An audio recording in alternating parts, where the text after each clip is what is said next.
106.25 เมกะเฮิรตซ์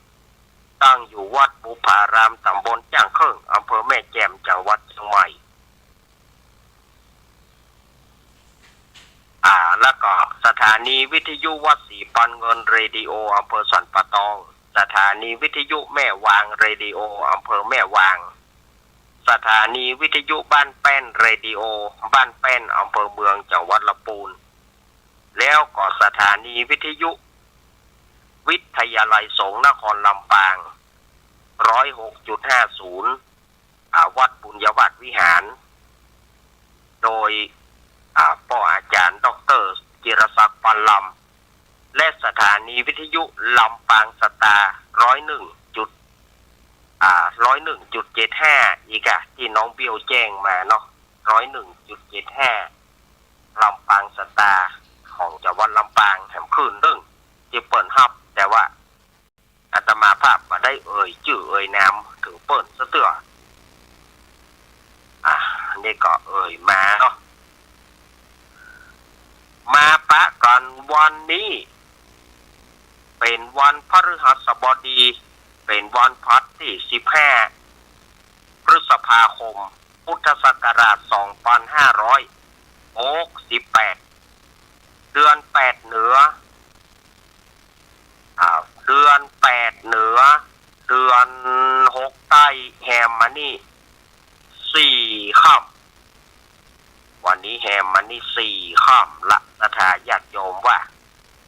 วันเวลาก็แป๊บเดียวกำเดียวก็ได้เดือนกำเดียวก็ได้เดือนละพฤษภาคมก็ได้เข้ามาเกินเดือนแล้วศรัทธาญาติโยมว่าเนี่ยอาตมาภาพก็ถึงว่าศรัทธาญาติโยมอย่าได้ประมาทนะในชีวิตของเราใจว่าเราจะมีชีวิตอยู่ปกินบัตานเตื้อหิหาก่อนหิหาเงินจนปดตัวเป็นเกลียวมีถ้าได้เงินเข้าตุบ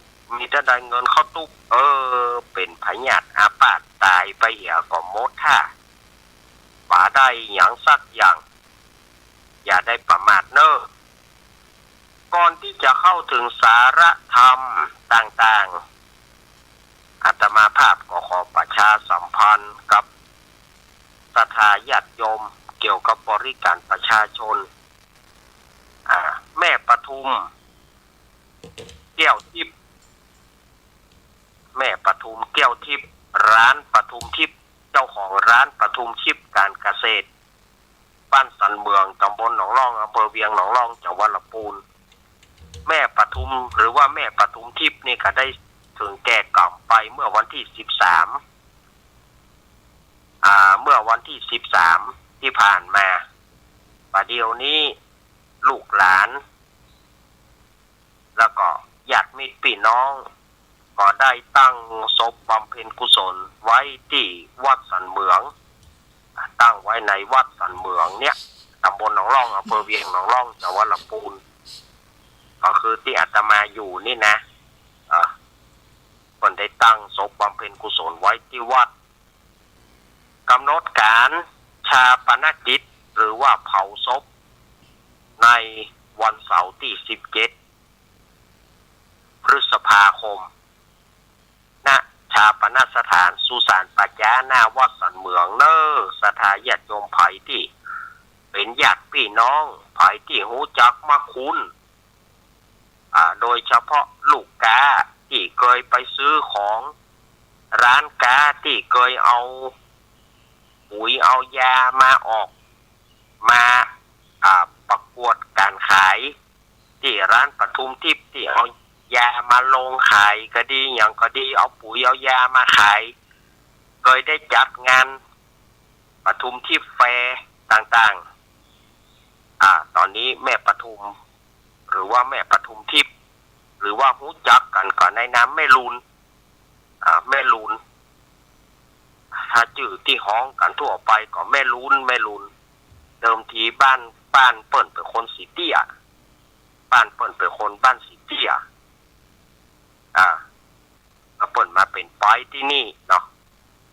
สำหรับแม่ปทุมนี่นะเปิ่นได้ถึงแก่กรรมแล้วเนอแจ้งกับร้านค้าต่างๆที่เคยเอายามาออกงานโดยกันหรือว่าเปิ่นได้ห่วมค้าห่วมขายด้วยกันแม่ปทุมได้เสียชีวิตลงแล้วเปิ่นจะบัดเดี๋ยวเปิ่นตั้งศพบำเพ็ญกุศลไว้ที่วัดแล้วเปิ่นจะเอาศพในวันเสาร์วันเสาร์ที่17ที่จะถึงนี้บอกเอิญเจือนจวนลูกหลานญาติมิตรพี่น้องกันถ้าว่าตั้งหนองผ้าขาวก็ดีตั้งดอยลอตั้งดอยลอถ้าหูจักเป็นลูกไปของแม่จันน้อยปู่อุ้ยยูน ลูกไปของอุ้ยจันน้อยอุ้ยยูนภรรยาของเฮียเนภรรยาของเฮียเนเนาะภรรยาของเฮียเนลูกของแม่จันน้อย เอาง่ายๆเอาจนทองแกนนั่นนะแสดงแค่จงว่าเอาจนทองแกนนั่นนะมันห้องเขาไม่เป็นพายก็อย่าเอาหนูว่ามาจนทองแกนนั่นนะมันถึงเลี้ยวใจดีเนาะ อ้าวเมื่อมันจบเมื่อประชาสัมพันธ์งานไปแล้วที่นี่พวงจะมี108หน่วยบางพวงจะมี109หน่วยบางพวงจะมีถึง111หน่วยมันหมายความว่าจะได้ท่านอาจารย์ขอเล่าคือกรรมแล้วคูณ108หมายถึงอะไรอย่างเนี่ยอันนี้มีญาติโยมถามเปิ้นว่าเปิ้นจะฟังทาง YouTube วัดไฝหินเปิ้นจะฟังทาง YouTube เอาป้องเปิ้นก็ว่าเปิ้นจะเข้าเว็บฟังเอาโยมที่ถามเรื่องประกรรมแล้วก็เรื่องคูณ108นี่นะอาตมาจะตอบเพื่อความหมายของหน่วยประกรรมนั้นเปิ้นจะได้เปิ้นถือว่ามันมี108บางหน่วยมีบางพวงมี109บางพวงมี111เอาเป็นอย่างก่อนเนาะเอาถึงคูณ108นี่ก่อนคูณ108เอามารวมคูณพ่อคูณแม่นะคูณพ่อ21คูณแม่12อันนี้ต่างหากนะบาได้เอามารวมกันนะคำว่า100คูณ108นี่นะบาได้เอามารวมตัวนี้บาได้เอามารวมถึงคูณพ่อคูณแม่นี้เพราะว่าคูณพ่อคูณแม่คูณพ่อ21คูณแม่12อันนี้ว่าอันนี้ส่วนต่าง ส่วนต่างคูณพ่อคูณแม่นี่ไปส่วนต่างต่างหากแต่ว่าความหมายของคูณ108นั่นน่ะก็หมายถึงคูณของพระพุทธเจ้าพระธรรมพระสงฆ์คูณพระพุทธเจ้าคูณของพระธรรมคูณของพระสงฆ์คูณพระพุทธเจ้ามี56คูณพระพุทธเจ้ามี56คูณพระธรรมมี38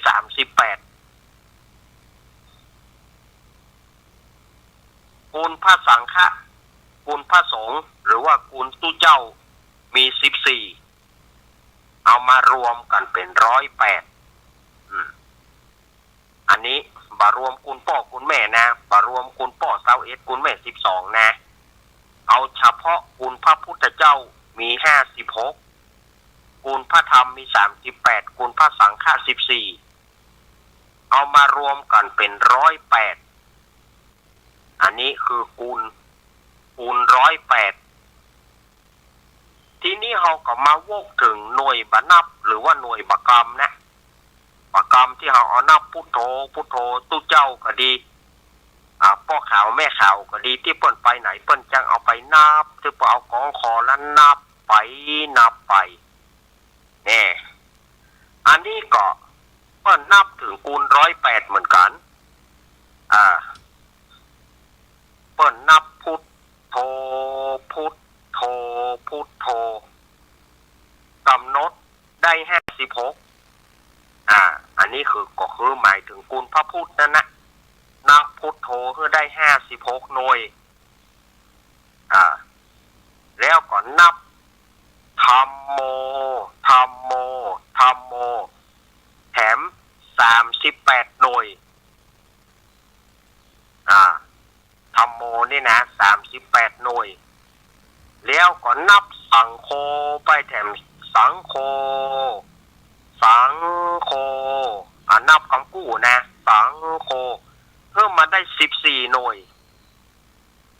นับมันจะได้14หน่วยอันนั้นก็คือรวมกันเป็น108หน่วยในประกรรมพวงนั้นนับพุทโธ56นับธัมโม38นับสังโฆ14ก็รวมเป็น108ก็คือนับเอาเป็นคูณ108นั่นนะแล้วส่วนต่างบางพวงมันมี109หน่วยบางพวงมันมี111หน่วยอันนี้เราหมายถึงอะไรอย่างนี่ถ้ากรณีว่ามันมี109อันนี้เปิ้นรวมพ่อแม่ครูบาอาจารย์รวมในหน่วยเดียวนั่นนะรวมพ่อแม่คุณพ่อคุณแม่คุณครูบาอาจารย์รวมอันนี้เฉพาะที่มันมี109หน่วยนี่นะเอารวมพ่อแม่ครูบาอาจารย์อยู่ในหน่วยที่109นั้นส่วนที่ว่ามันมี111หน่วยอันนี้เปิ้นแยกส่วนต่างหากเฮาพุทโธธัมโมสังโฆเฮาได้108แล้วแม่ก็ทีนี้หน่วยที่109คุณพ่อ110คุณแม่111ครูบาอาจารย์ อันนี้เปิ้นจะมารวมกันอย่างอี้เปิ้นจะเอามาอย่างอี้แต่ถ้ามันมีเฉพาะ109นั่นน่ะถ้ามันมี109ก็คือพ่อแม่ครูบาอาจารย์แต่ถ้ามันมี108สังโฆ108สังโฆหน่วยที่14เปิ้นก็ย่อส่วนเอาพ่อแม่กับครูบาอาจารย์มาอยู่ตัวสังโฆมาอยู่ตัวที่เฮานับสังโฆนั่นน่ะเอาคุณพ่อคุณแม่กับคุณครูบาอาจารย์มารวมกันอยู่ที่หน่วยที่108ถ้ามันมี107หรอถ้ามันมี107แสดงว่าประกรรมนั้นผิดปกติ ประกรรมนั้นชำรุด เบาะไปอย่างไปบ่ครบถ้วน บ่ครบอันนี้ประกรรมผิดปกติจะไปเอาใจมันเสียองค์กะไปละประกรรมนี่มันเสียองค์กะไปละบ่ควรเอามาใจถ้ามันมี107 106มันใจบ่ได้ละอดใจเอาขว้างอย่าบ่เอาประเดี๋ยวก็จะมีขายประกรรมปะนะถ้ามันมี108บริบูรณ์นะถ้ามันมี108บริบูรณ์นั่นดีมันเกินไปหน่วย2หน่วยอันนั้นบ่ว่ากันแต่ถ้ามันวิทย์ไปหน่วยเดียวก็ใจการบ่ได้มันเสียองค์กะจะไปเอา มันเสียองค์กะจะไปเอามันบ่เต็มจำนวนนับก็บ่ได้แสดงว่ามันปุ๊บไปมันเบาะไปถ้าหากว่าที่มันเต็มจริงๆก็คือ108ถ้ามันเกิน109 110 111เพิ่นก็มารวมกันป้อหน่วยแม่หน่วยครูบาอาจารย์แต่ถ้ามันมีที่109อันนั้นเพิ่นก็เอาพ่อแม่กับครูบาอาจารย์มาอยู่ที่109แต่ถ้ามันมี108เพิ่นก็เอาคุณพระสงฆ์คุณสังคือเรานับสังโฆไปถึง108แล้วก็รวมพ่อแม่ครูบาอาจารย์เอามารวมกันอยู่ที่หน่วยหั่น อันนี้ก็คือความหมายของปกรรมหรือว่าบานับที่เขาเอามานับพุทโธพุทโธนั่นนะถ้าสวด108โอ้โหสวด108นี่มันจะนานได้กี่หน่อยอันนี้ดีดไปจ้าหน่อยนับไปจ้าหน่อยอิติปิโสภะคะวะอะระหังสัมมาสัมพุทโธวิจาจารณะสัมปันโนสุขโตโลกวิทูอนุตตโรปุริสธรรมสารถิสัทธาเทวมนุสานังพุทโธภะคะวติอันนี้หน่วยหนึ่งดีดไปหน่วยหนึ่งนาดีดนับมาหน่วยใหม่ก็เริ่มอิติปิโสอันนี้ก็ดีดไปแหมหน่วยหนึ่งอันนี้มันจะแจ๊ถ้าเอาตามพุทธกูลธรรมกูลสังฆกูลที่เราสวดอิติปิโสนะมันจะแจ๊มันจะนับไปต่อหน่วยต่อหน่วย มันจะนับไปต่อหน่วยต่อหน่วยแต่ถ้าว่าเรานับนั่งกรรมฐานนั่งภาวนาพุทโธเนี่ยพุทหน่วยโธหน่วยพุทหน่วยโธหน่วยนี่นะนะเปิดเฮือนระนึกใจถึงว่าคุณพระพุทธเฮือนนับพระพุทธ56พระธรรม38พระสังฆ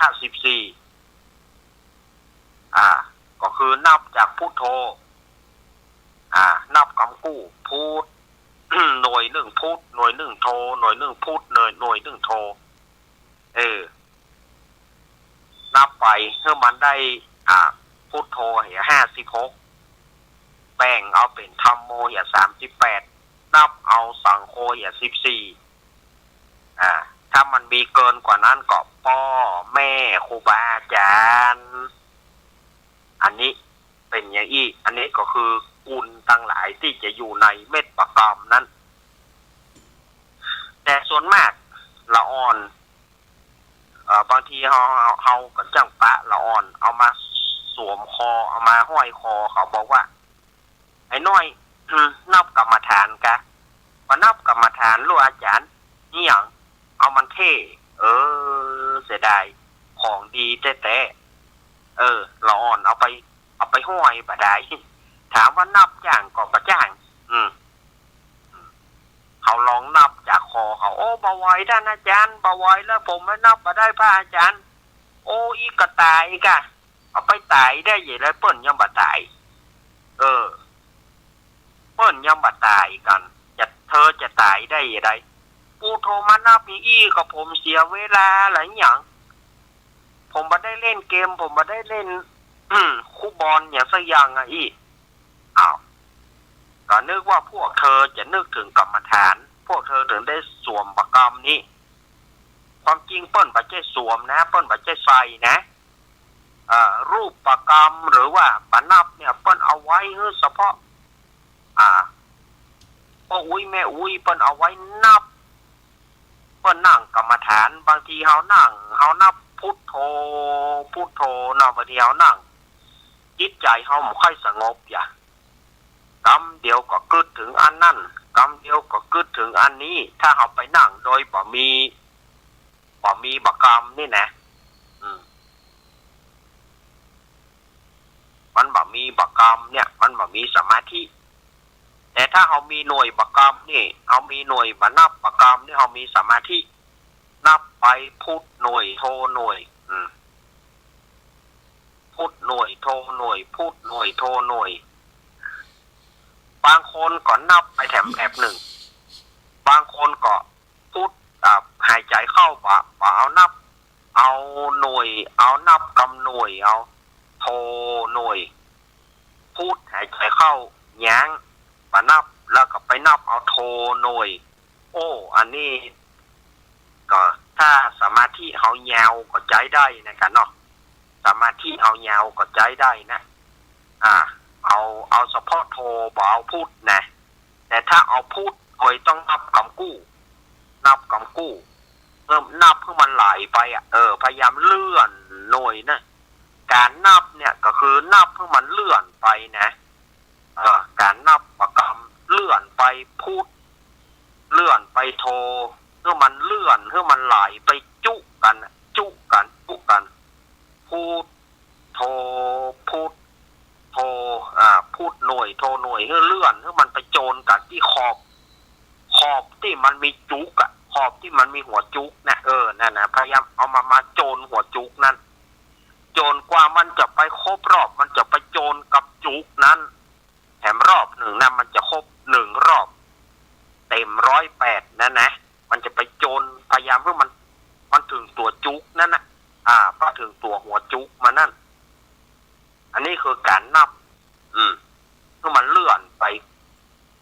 เท่านับคำกู้พูดหน่วยโทรหน่วยเพื่อมันเลื่อนไปโจรหัวจุกนั่นกับไปเรื่อยๆของมันเหมือนกับเวลาที่มันหมุนไปเหมือนกับเข็มนาฬิกามันหมุนไปนั่นนะหมุนไปจากเมื่อวานมากับไปเป็นเมื่อคืนหมุนจากเมื่อคืนมากับปิกไปหาเมื่อวานเดี๋ยวมันหมุนไปตั้งหน้าติ๊กๆมันมาคืนหลังมันมาคืนหลังก็คือหมุนไปหมุนคือมันเลื่อนไปอันนี้ก็คือความหมายของหน่วยบรรนับหรือว่าหน่วยประกรรมที่พ่ออุ้ยแม่อุ้ยจังเอาไปนับนะแต่ละอ้อนเนี่ยเอาไปใส่เพื่อมันเท่แบบใดเอาไปห้อยคอนะบอกมีความหมายบอกกองเขานับเพื่อพอปัดเท่าปะตาอาจารย์ที่ผมบะใส่ละนี่เหรอตายผมกะผมไปได้เนี่ยอย่างจะมากุ้มกะนี่นึกว่าเธอเขาจะนั่งกรรมฐานนี่หันสวมประกรรมนี่นะพระอาจารย์ก็นึกว่าสู่นึกว่าพวกเธอจะนั่งกรรมฐานอีไปได้นั่งได้เนิ่งที่ไหนเนี่ยมาหูความหมายก่อนโอ้ตายละ ตายละ เนี่ยถ้าเฮาบ่ฟื้นฟูอย่างบางสิ่งบางอย่างมันก็หายมันก็อาจจะมองบ่มีค่าอย่างกะลกเนาะกะลกหรือว่าเกลาะนี่นะถ้าว่าภาษาภาคกลางก็จะว่าเกลาะ ภาษาพื้นเมืองเหนือเขาจะว่ากะลกกะลกนี่สมัยตะกอนเปิ้นจะตีกะลกนี่กะลกจะต้องอยู่บ้านพ่อหลวงหรือว่าวัดตะวันกะลกนี่จะอยู่บ้านพ่อหลวงบ้านกำนันหรือว่าพ่อแขวนสมัยก่อนเปิ้นมาห้องกำนันนะสมัยก่อนเปิ้นห้องพ่อแขวน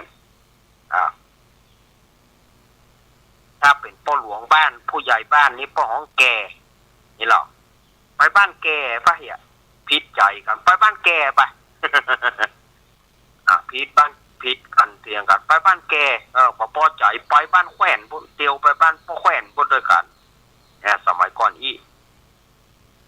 สมัยตะก่อนเนี่ยกะลกหรือว่าเกลาะเนี่ยมันจะอยู่ที่บ้านเนี่ยบ้านพ่อหลวง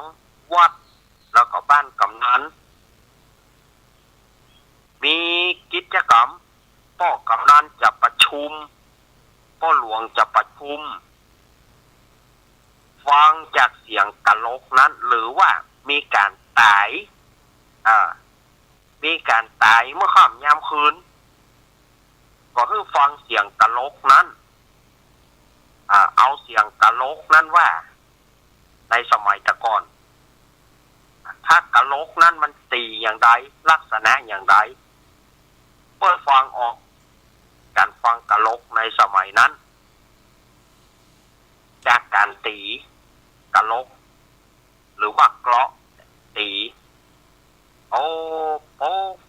โป๊กโป๊กโป๊กโป๊กโป๊กโป๊กนี่เพิ่นจะประชุมแล้วเนี่ยพ่อหลวงจะประชุมลูกถ้าตีรัวกันป๊อกป๊อกป๊อกป๊อกป๊อกป๊อกป๊อกไปละลายหนึ่งบ่เฮ้ย ไปแล้วบ่เฮ้ยถอยอย่าแต่เดียวขอเดือดร้อนกันละมันบาดเจ็บมีเครื่องตามสายมันบาดเจ็บมีอย่างประเดียวแต่ก่อนไล่เอิ้นกันถ้าฟังเสียงกะลกแล้วเนี่ยเขาบอกพ่อหลวงก็โลเอิ้นบอกพ่อหลวงเอิ้นแจ้งแก่แจ้งแขวนก็หรอกพ่อหลวงพ่อแขวนหรือว่าพ่อกำนันนี่ก็จะตีละหมอนั่นตายแน่กะแน่กะแน่สู่ห้ามจูกูนะบ่า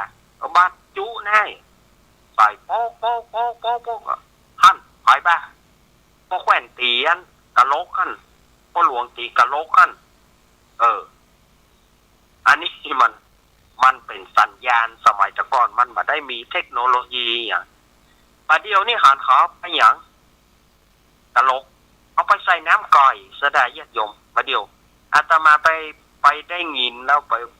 เขาเอาไปใส่น้ำก่อยเวลาก่อยโจรกัน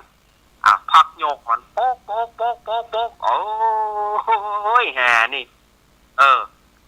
สังเวชใจแต่เนอกะโลกมันเป็นของศักดิ์สิทธิ์แต่เอาไปใส่น้ำก่อยโจรอย่าการจะเอาก่อยเข้ามาหากันกับตีคล้ายๆแบบละกังมวยก็ละกังมวยละกังมวยซ้ำกับเก่งเก่งเก่งเก่งเก่งชกอย่าอันนั้นก็เหมือนกันการที่เขาใส่ก่อยโจรกันโป๊กโป๊กโป๊กโป๊กโป๊กโป๊กโป๊กลัวกับชั้นทีเอาไปเข้าปล่อยก่อยเข้าสู้กันเข้าก็เสียดายว่ากะโลกกะโลกหรือว่าเกราะเนี่ยสมัยตะก่อนเปิ้นเป็นที่ศักดิ์สิทธิ์เนอมาเดียวเอาไปเล่นกันไอ้ยาวมาหูผีเบาให้ดีเอาไปอยู่สวนลำไยน่ะอยู่ไปอยู่มาเคาะเล่นกันก็มีเอาไปเฝ้าสวนบะลำไยเอาไปห้วยสวนบะลำไยพุ่นอยู่ไปอยู่มาเมื่อค่ำเมื่อคืนมาจ้างไปอย่างไปเคาะกะโลกเล่นเจ้าเฮ้ยไปตีกะโลกเล่นแต่ถามว่าเปิ้นทำด้วยไม้แล้วมันยังดังอาจารย์อันนี้เนี่ยอาตมาบอกมีความรู้ด้านของกะโลกนี่นะเปิ้นแปลงอย่างใดบอกว่าอันนี้อาตมาต้องขอออกตัวก่อนอาตมาบอกรู้ถึงขนาดนั้นว่าเปิ้นเจาะเปิ้นแปลงได้อย่างใดและเสียงมันกังวานแท้ๆล่ะเสียงมันกังวานแท้ๆล่ะอันเรื่องกะโลกนี่นะเนาะแต่บัดเดียวเขาก็เอาไปตีกันเล่นกับไปเลยเผลอๆเอาไปตีห้องเพลงว่ะเอาไปตีห้องเพลงว่ะโป๊กโป๊กโป๊กไปตีกะโลกโป๊กเปล่ามันก็เป็นเรื่องราวของสมัยตะก่อนแล้วก็ความเข้าใจเหมือนละอ่อนสวมปากกามนะเอาไปห้อยให้มันเท่บ่ได้รู้ความหมายของตัวปากกามนั่นว่าเอาเนี่ยหยังบ่ได้รู้ถึงจุดนั้นแล้วเอาไปเล่นกันไปเลยเอาไปเล่นกันโดยที่บ่เข้าใจเนี่ยใส่เล่นกันไปแม่ก็แถมหน่อยอันยังมื้อเนี่ยมันก็จะสูญหายไปแม้แต่กองก็เตอะสมัยตะก่อนนี่ถ้าจะไปเอาวัดถ้าจะไปมีงานเอาวัดเอาวาปุ่นบาเดียวเอาแขวนกันไปอยู่ไปที่ไหนพอต่อกองหลวงห้อยไปจุ่มไปผู้ใส่บุยข้าลุ่มกันตีบุยใบไปที่วัดท่องเที่ยวต่างๆนี่นะสถานที่ท่องเที่ยวต่างๆวัดท่องเที่ยวต่างๆก้องห้อยกันเป็นจุ่มไปเปรียบว่าได้ไปตีกันบุยใบบอกความหมายอย่างมันมีห้ากับค้อนหัวจะสติสตางมกก้องจะปบ่วมยับสติสตางมกก้องจะปบ่วมคนใดไปก็บุยคนใดไปก็บุยเข้าบุยใบอันใดเป็นอันเบาละกังแถมเป็นเคาะละกังกันเงี้ยงังบอกว่าอย่างเป็นอย่างเป็นเคาะละกังกันอย่างอี้ล่ำเหลือเนี่ยเขาไปวัดท่องเที่ยวที่เปิ่นมีเป็นวัดท่องเที่ยวมันต้องมีหรอกก้องห้อยเป็นหมู่ละกังแกอย่างแกไปเคาะคนมันไปเคาะกันเง่งงังบุยอันใดบ่ฮู้ก้องก็บุยใบละกังก็เง่งงังโอ้ เขาว่าโอ้ถ้ามาเป็นวอดเฮานี่ตายเนอะนี่เนาะบางเตื้อบางทีจะได้พักได้ผ่อนมาเป็นอันได้พักเลยเนี่ยเขามาเล่นกันง่ายๆเป็นมาเคาะละกองมาเคาะกองกันตีกองกันบุยบายไปได้นี่อย่างจะใดอันเนี้ยคือความที่ว่าเข้าใจถึงความว่าเปิ้นมีเพราะอันหยังเนี่ยสมัยก่อนไผมาให้บดีจะได้เล่นกองเล่นกองนี่หยังจะเอาไปเล่นบ้านไปอย่างว่าเปิ้นยังบ่ฮื้อกองมันเป็นของวัดเอาไว้กับวัดเขาว่ายามวันพระวันศีลฟังพระน้อยตู้เจ้าตีมองตึงวันผู้จะวันศีลแล้วรู้ป่ะเฮ้ยว่าเสียงกองของจังหวัดปุ่นเนี่ยมันเป็นอย่างนี้แน่โดยเฉพาะกองปูจาเปิ้นก็มีทำนองของเปิ้นระบำทำนองของเปิ้นก็มีการตีสบับของเปิ้นว่าเตือนรู้ว่าจะเป็นวันพระวันศีลโลกสุดท้ายก็ล่องแน่นสุดท้ายก็จังหวะล่องแน่นจัดจังหวะสุดท้ายละผ้าน้อยเอาผ้าน้อยอีเทียกรรมตุ้มผ้าน้อยถึงนี่อีทกันนี่กรรมเหือแตกนี่กรรมนี่คือความหมายของคำว่าของต่างๆที่เฮาลืมไปอันยังกระจ้างประเดี๋ยวเฮาลืมคนเฮานี่มันลืมไปนักไปแหนลืมแม้กระทั่งเสียงซึ่งเสียงหยังต่างๆของเมืองเหนือล้านนาเฮาเนี่ยลืมมันไปแล้วให้ปะตกปะเสี่ยงน้ำบวยน้ำหม้ออะไรอย่างต่างๆเฮาก็ลืมกันไปอันเนี้ยศรัทธาญาติโยมอันนี้อาตมาก็เข้าใจว่าศรัทธาญาติโยมคงจะได้กระจ่างคือเขาว่าลูกประคำหรือว่าลูกประนับที่ลูกประนับนี่นะลูกประกำนี่นะว่ามันมีความหมายอย่างไรอาตมาก็เอามาแปลเบอร์ให้ศรัทธาญาติโยมได้รับทราบได้รับฟังกันว่ามันเป็นอย่างนี้เนอะปัจจุบันใส่ปะเลยปะเถยใส่กันไป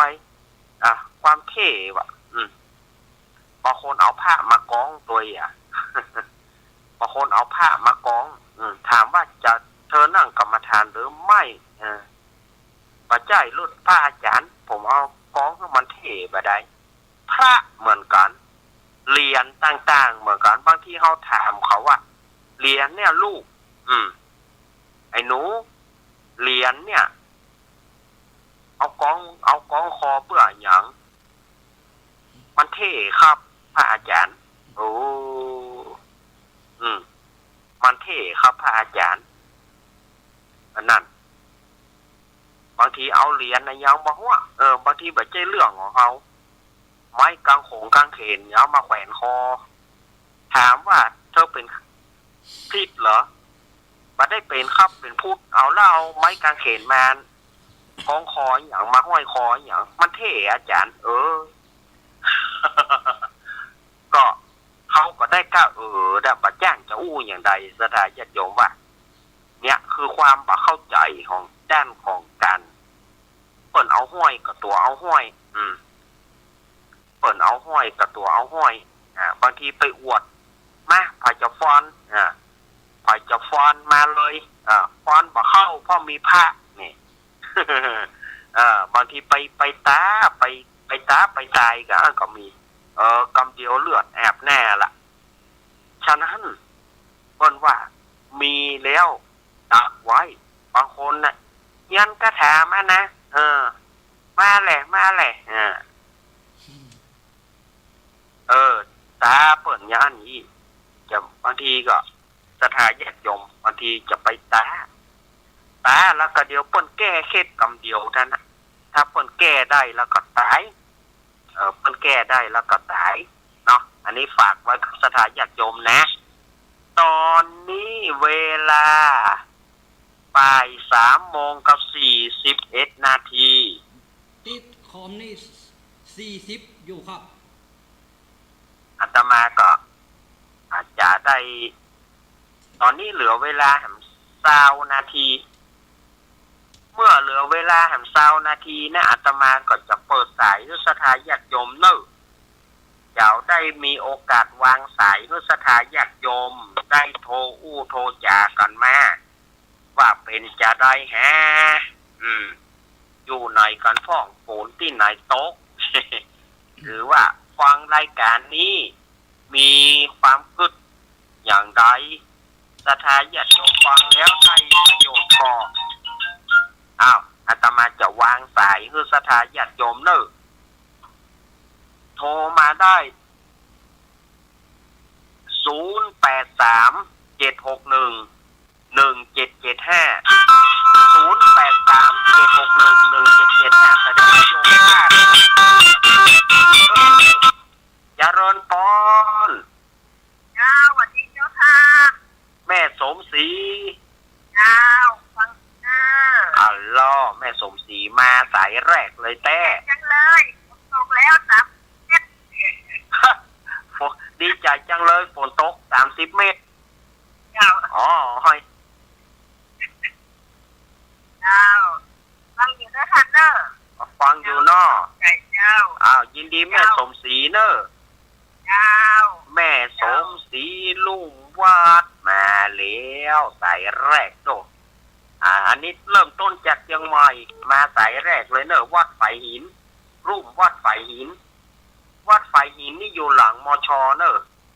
หลังมหาวิทยาลัยเชียงใหม่วัดไฝหินเนาะตำบลสุเทพมีแฮมก็มา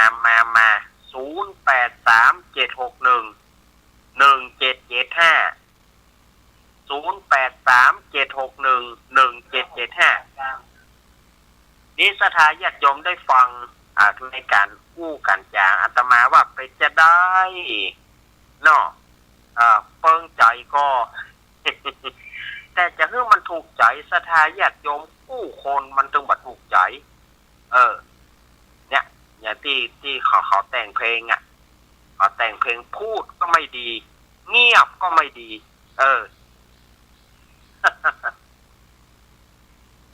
พูดก็ไม่ดีเงียบก็ไม่ดี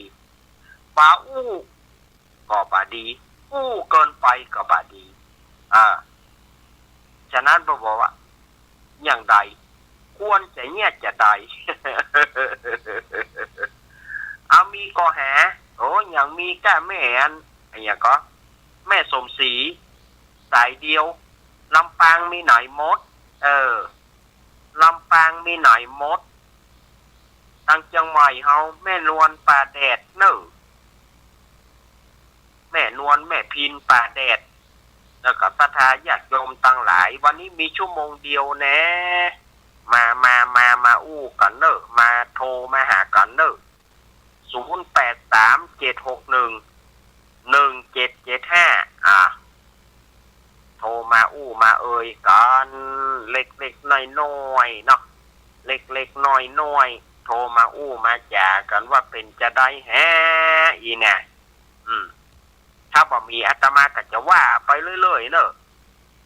บ่มีอาตมาก็จะว่าสาระไปก่อนนะถ้าญาติโยมจะโทรมาก็โทรมาได้แต่อาตมาก็จะอู้สาระไปความหมายของกำเมืองเฮาแน่วันนี้จะเอาความหมายของกำเมืองเฮาความหมายของกำเมืองเฮานี่นะศรัทธาญาติโยมกำเดียวนี่เฮาแปลไปสารพัด กำเมืองเฮานี่นะไปเขาได้สารพัดกำเมืองกำเดียวเนี่ยไปเป็นมโหสกี้อย่างปุ่นอย่างการว่าไปนะคำว่าไป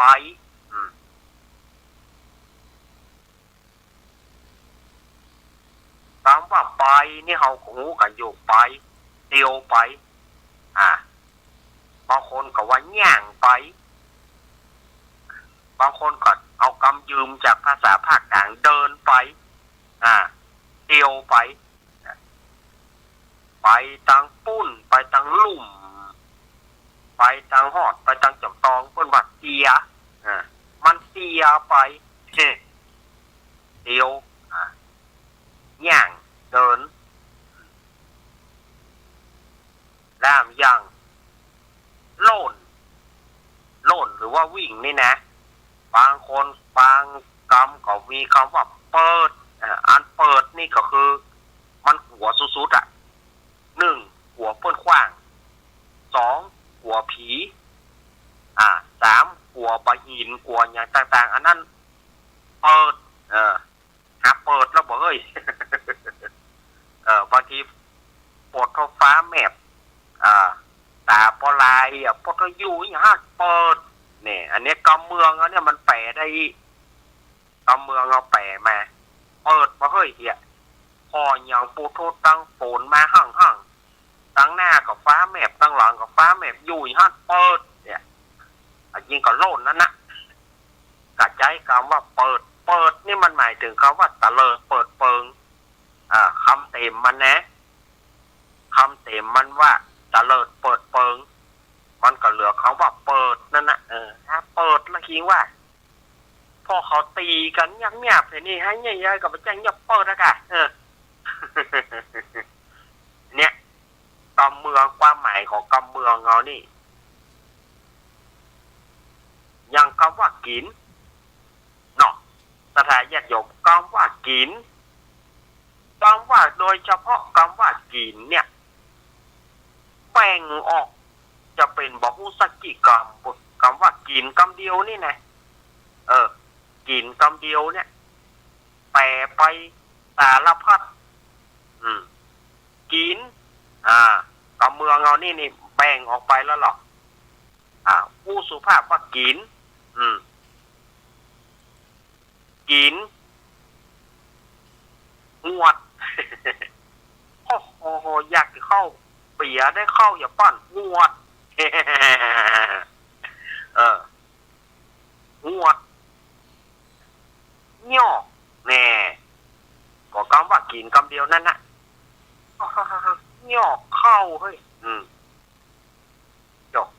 อันนี้ก็มีนะคำเดียวเนี่ยนะคำว่ากินตะกี้นั่นนะกินงวดย่อซะจบซะฟัดปัดโจด ก็มีคำว่ากินนั้นนะในคำว่ากินนั้นนะแบ่งออกกันว่ากันไปให้งวดเข้าบางครั้งให้ยอกเข้าไปโอ้สั้นก็สั้นให้ซะเข้ามันก็มีในคำว่ากินนั้นนะซะตัดปัดโจด เฮงไปกว่าเฮงไปแถมหน่อยแดกอันนี้กำเฮงแถมหน่อยแดกก็กินนั่นนะก็คำว่ากินคำเดียวนั่นนะแป้งเอาแถมแดก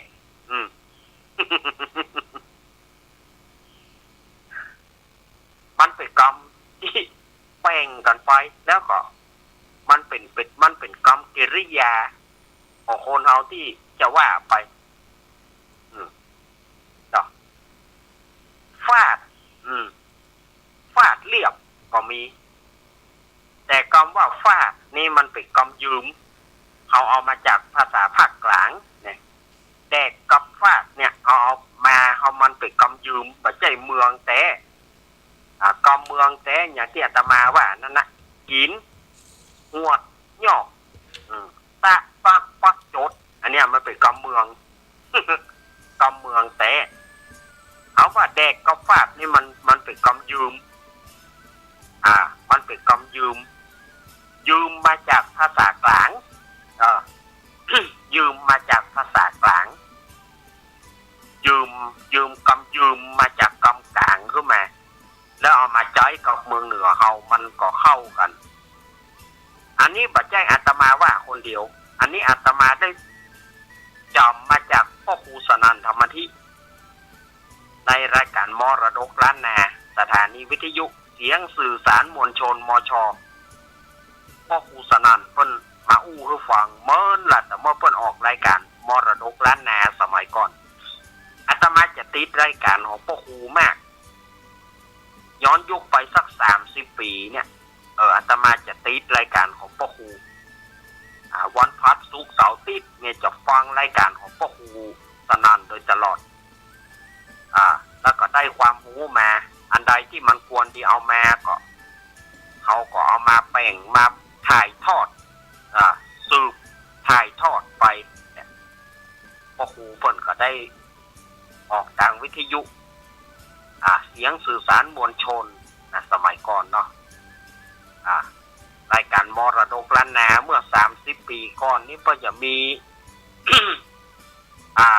วันจันทร์อังคารเป็นวันของพ่อครูชัยมงคลตระกูลดีแล้วก็วันพุธนี้ของแม่จันสมสายธาราแล้วก็พ่ออุดมรังสีหรือว่าต้นฉบับเสียงของลุงอ้ายนั่นนะพ่ออุดมรังสีนี่นะเป็นต้นกำเนิดต้นฉบับเสียงของลุงอ้าย โดยแท้จริงแล้วก็วันพัดถึงวันอาทิตย์นั่นก็จะเป็นรายการโดยพ่อครูสนั่นธรรมธิจัดรายการมรดกล้านนาอันนี้อาตมาจะฟังแต่ก่อนนี้เวลา5 โมงแรงเนี่ยอาตมาก็จะฟังรายการของท่านเราเนี่ยแล้วก็เอามาอันใดที่จำได้ก็เอามาถ่ายทอดต่อวิทยุคลื่นชุมชนของเราอันใดที่จำได้ก็เอามาถ่ายทอดพ่อครูสนั่นว่าในการกินเนี่ย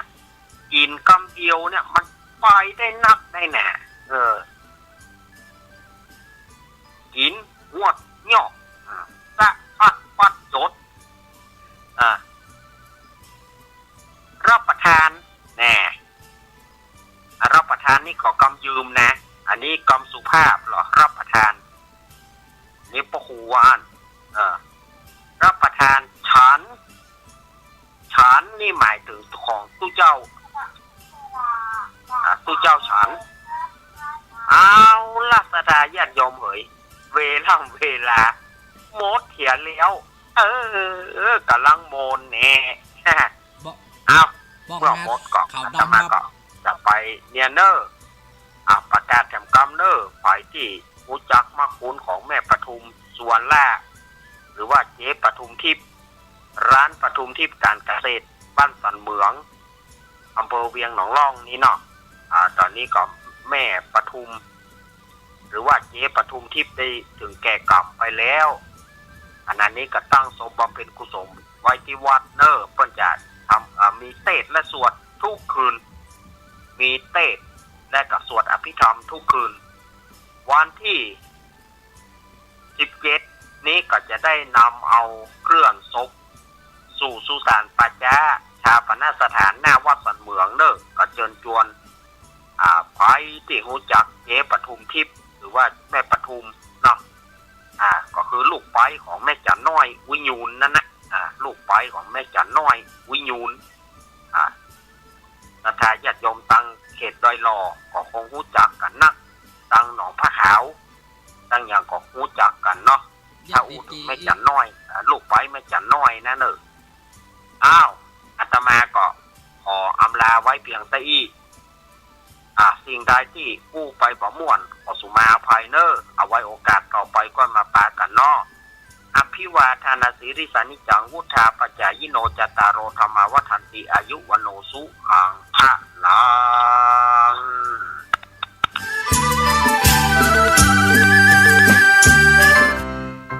น้องๆหน้าหนาวนี้ไปแอวเหนือเฮาพักที่นี่บ่รีสอร์ทนี้ดีขนาดมีเครื่องทำน้ำอุ่นระบบแก๊สเอาไว้ให้พร้อมแต่ก็ต้องระวังเนอะเครื่องทำน้ำอุ่นระบบแก๊สมีคนตายมาหลายรายแล้วจะอั้นเลยกะอ้ายก็นึกภาพเอากะเปิดเครื่องทำน้ำอุ่นระบบแก๊สในห้องน้ำถ้าบ่มีพัดลมดูดอากาศการหมุนเวียนของออกซิเจนมันจะดีได้จะใดในเมื่อการเผาไหม้บ่สมบูรณ์ก็เกิดการสะสมแก๊สคาร์บอนมอนอกไซด์ สูดดมเข้าไปมันจะไปจับกับเม็ดเลือดแดงและทำให้เม็ดเลือดแดงจับกับออกซิเจนได้น้อยลงเมื่อออกซิเจนเข้าไปถึงปอดก็จะย่าให้คลื่นไส้เมาหัวหายใจยากจนถึงขั้นเป็นลมแล้วก็ตายได้โดยเฉพาะคนที่มีโรคประจำตัวเช่นโรคหัวใจโรคเลือดจางหอบหืดถุงลมโป่งพองโรคความดันโลหิตสูงซึ่งจะมีโอกาสสูงกว่าคนอื่นน่ากลัวขนาดเนาะมันก็บ่ถึงขนาดนั้นถ้าหากรู้วิธีคือถ้าอาบน้ำด้วยเครื่องทำน้ำอุ่นระบบแก๊สบ่ดีอาบเกิน10นาทีจะต้องเปิดพัดลมระบายอากาศหรือให้อากาศถ่ายเทได้ดีอันนี้ก็จะช่วยได้นักถ้าหมู่เฮาแค่หูข้อมูลเพิ่มเติมโทรสอบถามได้ที่กลุ่มสื่อสารความเสี่ยงและพัฒนาพฤติกรรมสุขภาพสำนักงานป้องกันควบคุมโรคที่1เชียงใหม่053 140 หรือ1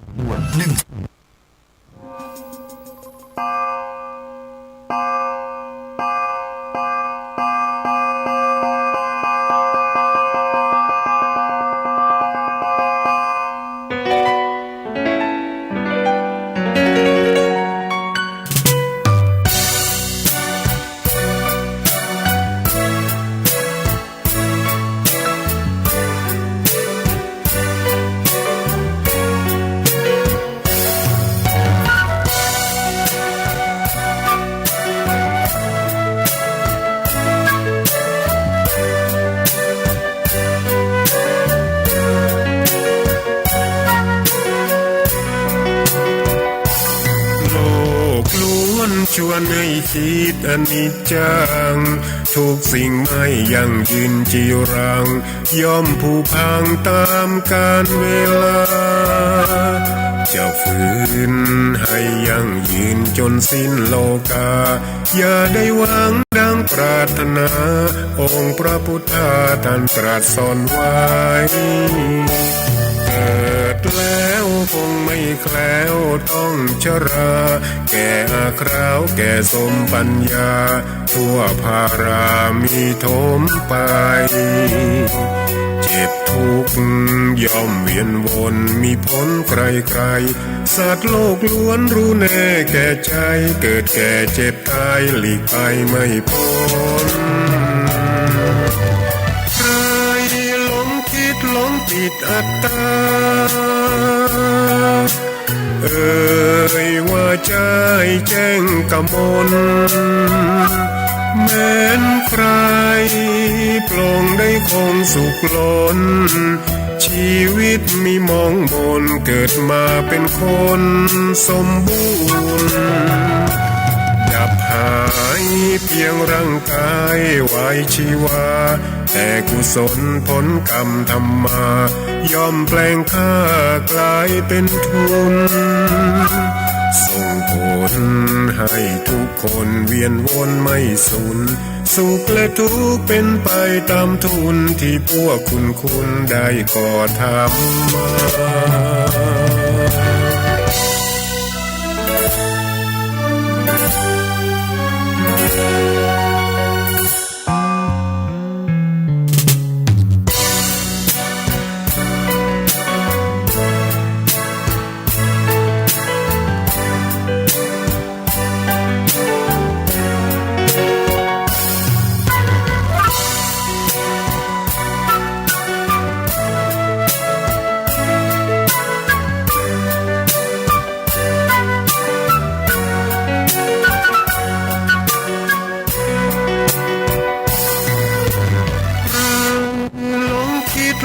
ติดอัตตา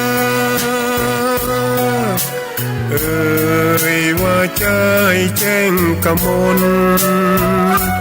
แม้นใครปลงได้คงสุขล้นชีวิตมีมองมนเกิดมาเป็นคนสมบูรณ์ดับหายเพียงร่างกายไว้ชีวาแต่กุศลผลกรรมทำมาย่อมแปลงค่ากลายเป็นทุนส่งผลให้ทุกคนเวียนวนไม่สูญสุขและทุกข์เป็นไปตามทุนที่พวกคุณได้ก่อทำมา